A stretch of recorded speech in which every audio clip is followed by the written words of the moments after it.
Assalamualaikum warahmatullahi wabarakatuh. Kembali lagi dengan saya Tiffany. Nah, di sini saya akan menjelaskan mengenai Tailwind CSS. Apa sih itu Tailwind CSS? Jadi, Tailwind CSS itu merupakan framework utility first yang memungkinkan kita untuk membangun UI dengan cepat dan dengan menggunakan kelas yang ada sebelumnya tanpa harus kita membuat kelas-kelas yang baru secara manual. Nah, untuk install Tailwind itu sendiri, kita bisa menggunakan perintah karena sebelumnya udah diinstal. Lanjut kita bisa buka pada file config.js. Nah, tidak lupa kita menambahkan import Tailwind CSS pada baris ketiga dan menambahkan baris ke-8.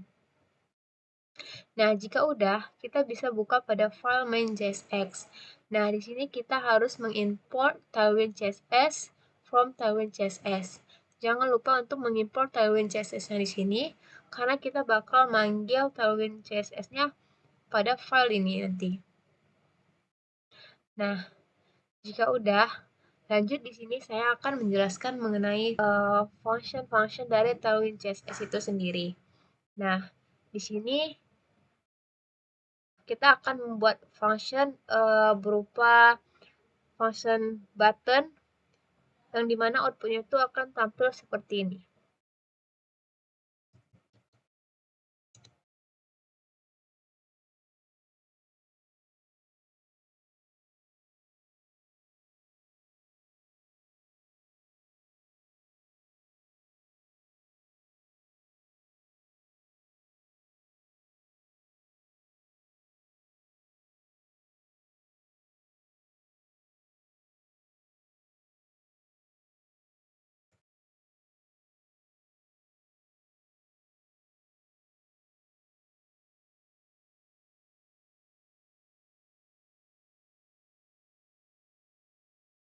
Nah, output dari kelas ini sendiri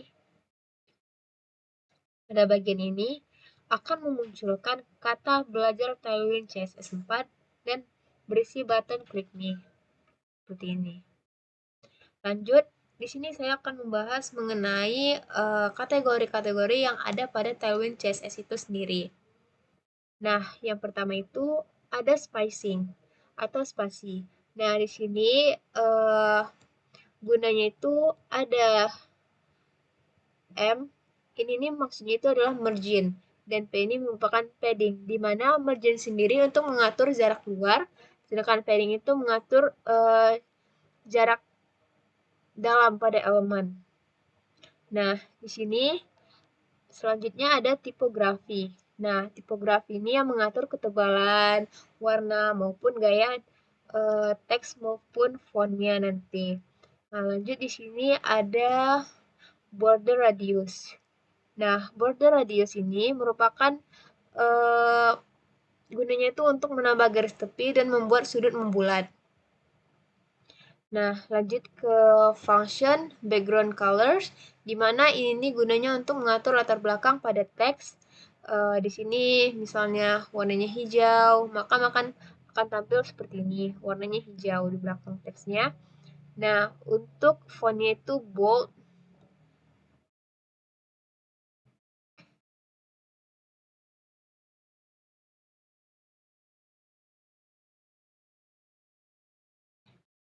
Dengan teks berwarna putih. Nah, lanjut di sini ada function flexbox grid yang gunanya untuk menyusun tata letak dengan mudah, di mana flex ini untuk mengaktifkan flexbox-nya, sedangkan justify between ini gunanya untuk justify between ini berguna untuk menyebarkan elemennya ke ujung. Misalnya kayak gini nih, yang ada pada sini. Nih, jadi home, about, dan kontak ini bakal jadi ke ujung gitu. Nah, lanjut ke shadow effect. Nah, di shadow effect ini gunanya untuk memberikan bayangan. Ada bisa, ini ada bayangan putih, ada bayangan abu-abu.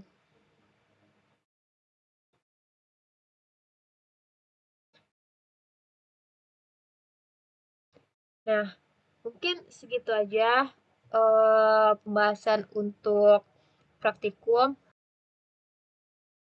Nah, lanjut di sini saya akan menjelaskan mengenai tugas yang diberikan setelah praktikum kemarin, di mana harus memiliki 2 inputan dan satu select drop down. Dan di sini sudah menerapkan validasi, state, reusable component, dan conditional rendering. Nah, di sini saya membuat file rental form, di mana di sini akan Nah, di sini saya membuat file rental form yang berisi state untuk menyimpan data formulir berupa nama, model, dan tipe rentalnya apa. Nah, ini berguna untuk state menyimpan pesan error pada validasi, fungsi validasi input, validasi nama penyewa, yang apabila namanya kosong, itu akan muncul alert berupa nama wajib diisi, dan juga nama tersebut tidak boleh mengandung angka. Nah, di sini ada juga validasi model smartphone, yang dimana model ini wajib diisi juga.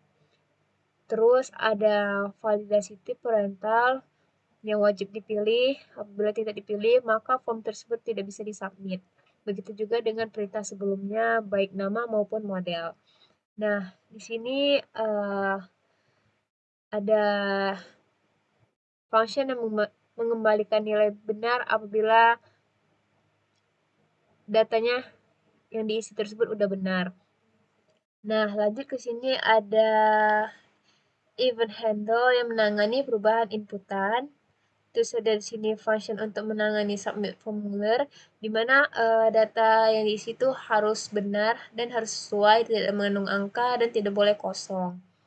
Nah, di sini ada reusable component untuk input nama, di mana reusable component ini digunakan berulang kali, bisa kita buat pada input field di sini, yang membuat kode program kita tuh lebih efisien dan lebih terstruktur. Di mana di sini ada 6 props, yaitu label, value, onChange, error, type, dan nama.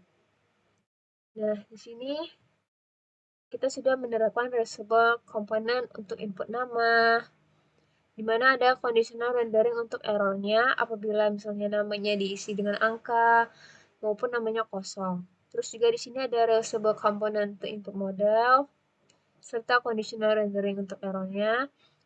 Di sini ada kita diperintahkan untuk menginputkan tipe rental kita pada drop down.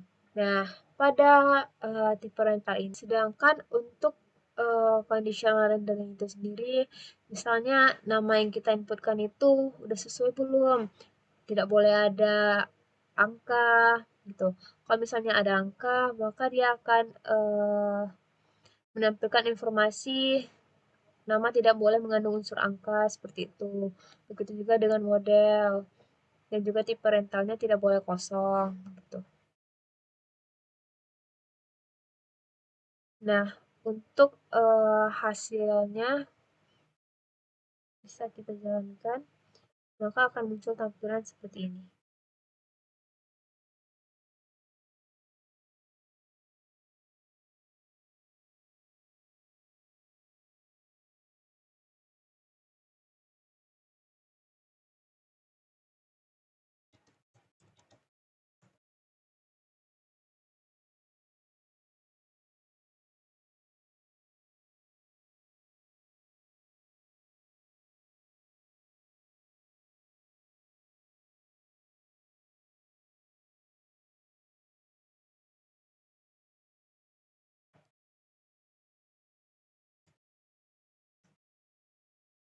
Nah, maka akan muncul form rental smartphone, di mana kita harus mengisi nama penyewanya.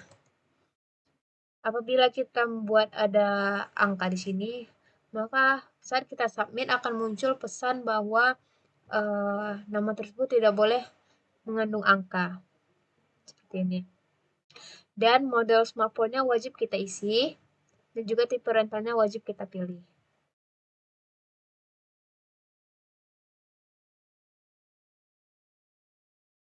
tipe rental yang bertipe harian dan mingguan menggunakan drop down, lalu bisa kita submit.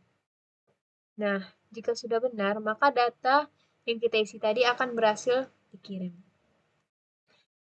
Nah, mungkin sekian aja penjelasan dari saya. Saya akhiri dengan Assalamualaikum warahmatullahi wabarakatuh.